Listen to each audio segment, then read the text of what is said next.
చూశాను నేను. ధైర్యంగా ఉన్నాడు, బాగానే ఉన్నాడు. మీరు రాంబాబు ఎక్కడ? ఫస్ట్ మనం సుభద్రాపురం సార్, శ్రీకాకుళం జిల్లా సార్. మీకు 24% బోనస్. 24% ఫస్ట్ బెడ్ రెండో బెడ్ వచ్చి 50. చంద్రశేఖర్ గారు రెండో బెడ్.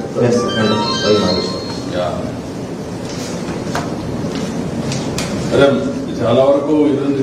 ఇది పర్లేదు, 24% కానీ ఏం కాదు, బాగానే ఉంది, రికవర్ అవుతున్నారు. ఒక కొద్దిగా బ్లాస్ట్ లో వచ్చినటువంటి ఈ పెంకులు వస్తాయి కదా, అవి అక్కడక్కడ ఇదైనాయి.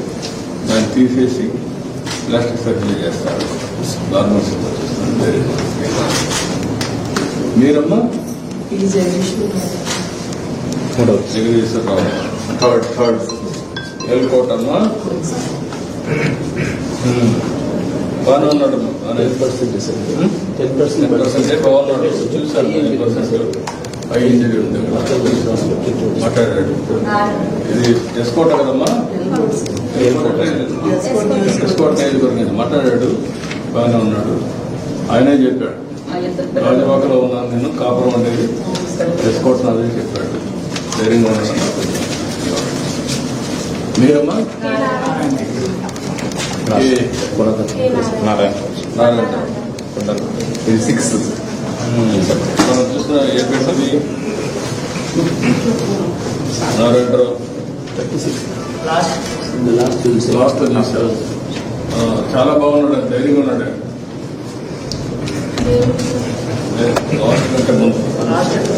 లాస్ట్ కంటే ముందు అదే లాస్ట్ అబ్బాయి అన్మ్యారీడ్ హోమ్ ఫ్యాక్టరీ. అతను ఎవరు? అతను హోమ్ ఫ్యాక్టరీ ఏంటి? హోమ్ ఫ్యాక్టరీ శివరత్నం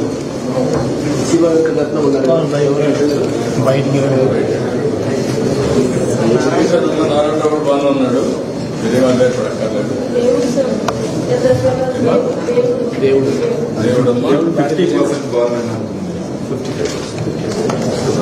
మనిషి ధైర్యంగా ఉన్నాడు. ఆయన అందరికంటే ధైర్యంగా ఉన్నాడు.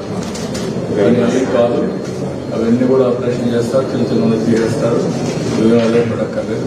మనిషి కూడా అందరికంటే ధైర్యంగా, అందరికంటే మీరు ఉంటే మీరు అదే పడి మీరు ఏడ్చోవడం ధైర్యం అయ్యి వాళ్ళని గౌరవం చేయండి. దానివల్ల అదే పడిపోతారు. అట్లా కాకుండా మీరు వేరేప్పుడు ధైర్యంగా ఉండండి, వాళ్ళకు కూడా ధైర్యం చెప్పండి. అదే ఇప్పుడు కావాల్సి తొందరగా రికవర్ అవుతారు. బాగా సీరియస్గా ఇంజనీరింగ్ అందరికీ 50 లక్షలు ఆర్థిక సహాయం చేస్తాం. మామూలుగా దెబ్బతిన 25 లక్షలు ఇస్తాం. వీళ్ళందరికీ 50 లక్షలు డబ్బులు ఇస్తాం. మీరు ధైర్యంగా ఉండండి, మీరేమో అధైర్యపడదు. అంతా ట్రీట్మెంట్ ఎంతైనా ఖర్చు పెడతాం. నేను అందుకే వచ్చాను, నిన్నటి నుంచి మానిటర్ చేస్తున్నాను.